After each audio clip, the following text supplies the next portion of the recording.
Ты, выкованный мастерами, добру служил и злу служил, за что в аулах матерями благословен и проклят был.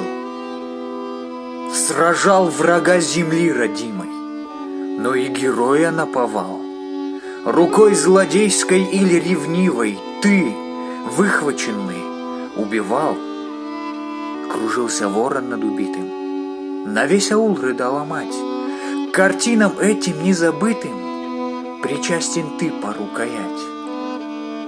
Не тебя, когда был молод, носил отец мой на ремне. Тобой в горах мой брат заколот, два чувства будешь ты во мне. Двух этих чувств пойми причину, и за нее не обессудь.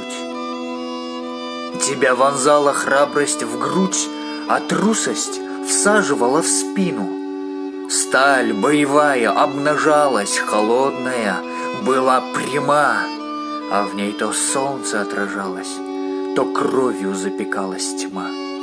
То был ты славен, то ничтожен, в зависимости от того, кто вырывал тебя из ножен и убивал тобой кого.